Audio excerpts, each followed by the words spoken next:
I never thought I'd be the one writing something like this, but here I am. Before everything fell apart, my life was good. I was 26, working as a graphic designer, living in a small apartment in the city. But what made my world feel whole was Emma. We met during college at a photography workshop. She was the kind of person who carried sunlight with her wherever she went.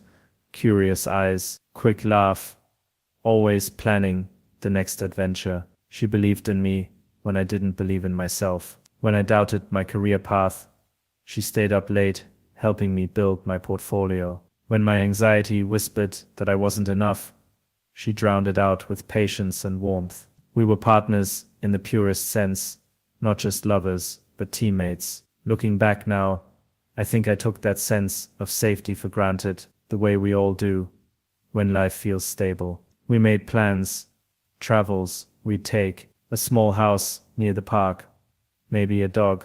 The future felt like a story, already half written, waiting for us to live it. And then, without warning, the pages caught fire. That was a rainy Thursday afternoon when it happened. I was at work, buried in deadlines, when my phone rang. It was an unfamiliar number, but something in my gut twisted the moment I picked up. A nurse's voice, calm, too calm, told me Emma had been in an accident. A drunk driver had run a red light. I don't remember the drive to the hospital. I don't remember parking. What I do remember is the sterile hallway, the smell of disinfectant, and the doctor's face when he stepped out to meet me. I didn't even need him to speak.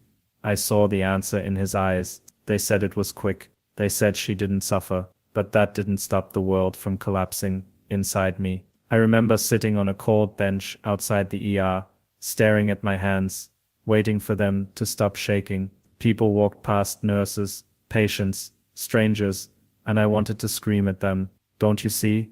The world just ended. That night, I went home to an apartment that still smelled like her perfume. Her coffee cup was on the counter, her sweater draped over the chair. I sat on the floor and stayed there until the morning. The weeks that followed blurred together into something that barely resembled living. I woke up, if you could call it that, more like surfaced from restless, broken sleep. The world felt muted, like someone had turned down all the colors and left only gray. Food lost its taste, music felt hollow, even breathing felt like an obligation rather than a choice. I stopped answering messages. Friends checked in, family called, but I didn't know how to respond. How do you explain to people that you feel like a ghost in your own life? The apartment turned into a mausoleum of our memories, her laugh echoing in the silence, her shoes by the door, a half-finished book on the nightstand. I'd scroll through our photos at night until my phone slipped from my hands. Sometimes I'd catch myself thinking I heard her keys in the door or her voice calling from the hallway. And then came the crash of reality, like falling through a trap door, straight into the dark. The hardest part wasn't even the sadness, it was the absence. It was the way the world kept moving,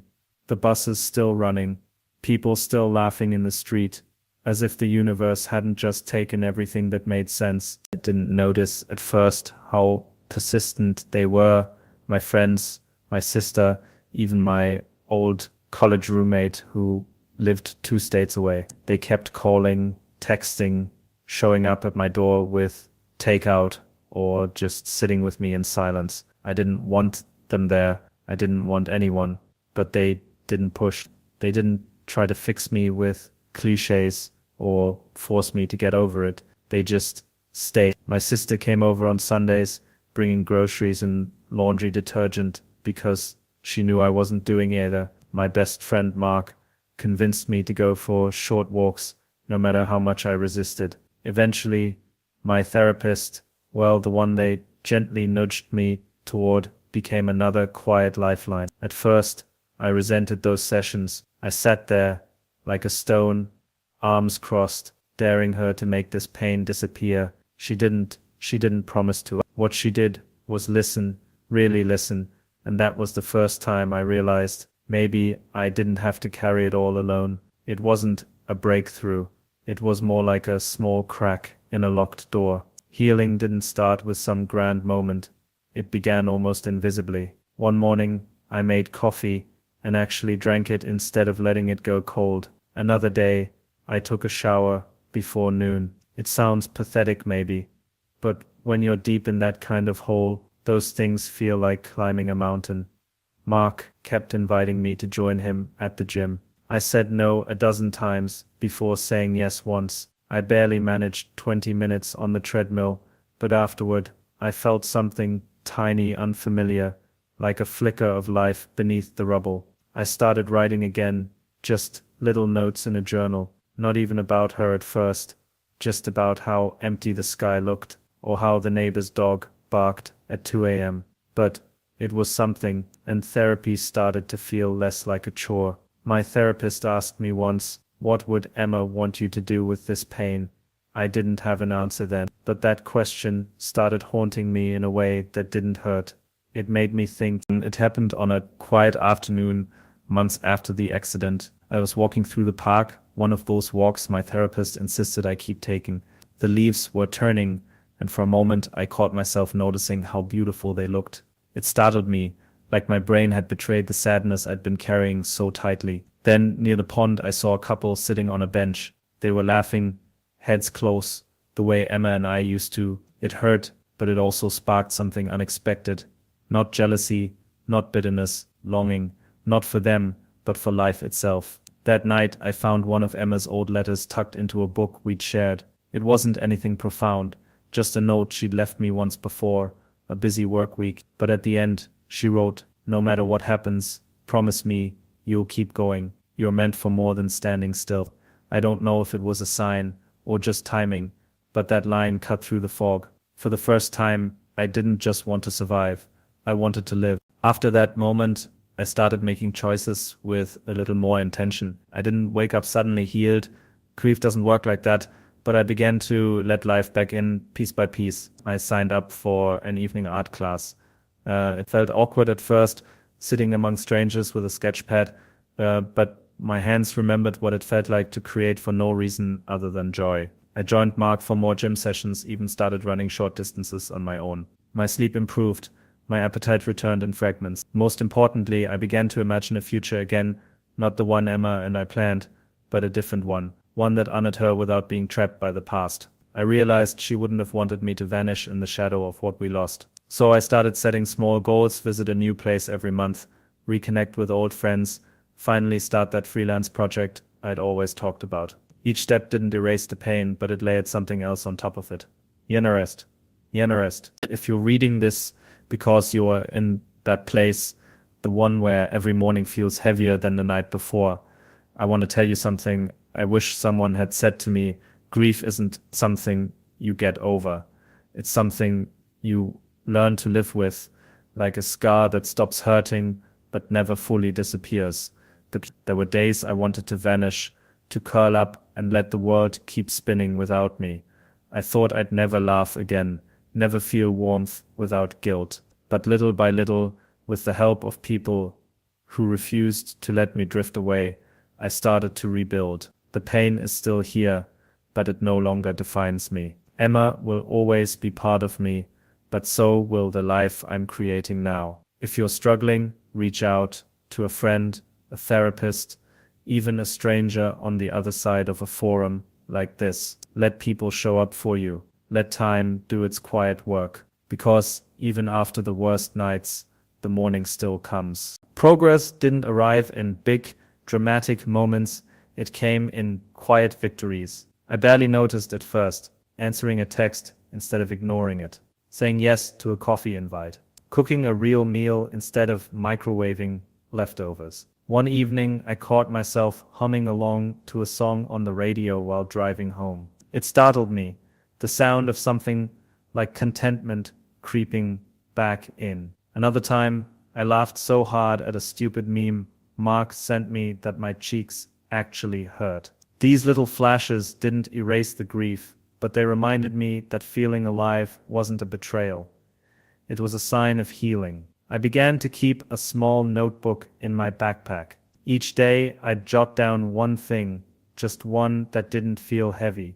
The smell of rain, a stranger's kind smile, the way the city lights flickered on at dusk. It was like leaving breadcrumbs back to myself. These moments became anchors, proof that I wasn't entirely lost. As the months passed, I started to rebuild, not in the way I imagined before the loss, but in a way that made sense for who I had become. My friendships grew deeper because I stopped pretending I was fine. Mark and I began a weekly ritual of Sunday morning runs, followed by breakfast, a small routine that kept me grounded. I called my parents more often, not just to update them, but to really talk. My sister and I began cooking together some weekends, experimenting with new recipes, and filling the apartment with smells that didn't feel like ghosts. Work too became a little more than a paycheck. I offered to help with a project outside my usual scope, something creative, something that reminded me why I fell in love with design in the first place. These things didn't fix me, but they gave me structure. They turned empty hours into steps forward, and slowly those steps began to feel like a path. Healing isn't a straight line. There were days when I woke up feeling like I'd been punched in the chest by the memory of Emma, anniversaries, songs, even the smell of her favorite perfume in a store. It all hit me at once. Some nights, the sadness came back in waves so strong that I thought I would drown in it. But this time, I knew I wasn't alone. I called Mark, I texted my therapist, I let my sister sit with me while I cried. I learned that reaching out in those moments wasn't weakness, it was strength. I also learned patience with myself. I didn't have to pretend I was fine. I didn't have to move on according to anyone else's timeline. I could acknowledge the pain, ride the wave, and then get back to living when it passed. These setbacks taught me resilience. They reminded me that grief can coexist with growth, that missing someone doesn't mean you've stopped living. It means you loved fully. One of the biggest surprises of this journey was discovering that life still had new joys to offer. I started volunteering at a local community art center, helping teenagers explore their creativity. Seeing them light up when they accomplished something they didn't think they could made me feel alive in a way I hadn't in months. I also revisited old hobbies I'd abandoned: photography, hiking, even learning to cook more complex meals. Each small achievement reminded me that I was capable of more than I'd given myself credit for. Even at work, I began taking on projects that challenged me and excited me. I realized that channeling my energy into creation and connection wasn't a replacement for grief. It was a way to honor life, and maybe in a way to honor Emma too. I started to see that life could be full again, not the same, but full, and that was enough. As the months turned into a year, I began to look beyond survival and think about what I wanted from life. I set goals, not huge, intimidating ones, but meaningful ones. Finishing that freelance design project I dreamed about, traveling to a place Emma and I had talked about, and deepening relationships with friends and family. I even started a small journal where I mapped out ideas, trips, and projects. Each entry reminded me that life was forward moving, even if the past lingered in my heart. For the first time, I felt excitement rather than dread at the thought of the future. I realized that grief doesn't have an expiration date, but it doesn't have to stop you from building a life that matters. My future wouldn't erase Emma. It would carry her memory gently, alongside new experiences, new joys, and new connections. Looking back, I can see how far I've come. I still feel the ache of loss. It's quieter now, like a shadow at the edge of the light, rather than a storm engulfing me. I'm grateful for the friends who refused to let me disappear, for my family's patience, and for the therapists who helped me navigate the dark. I've learned that grief isn't a hurdle to overcome. It's a part of life that teaches resilience, empathy, and the value of connection. The love I lost doesn't vanish.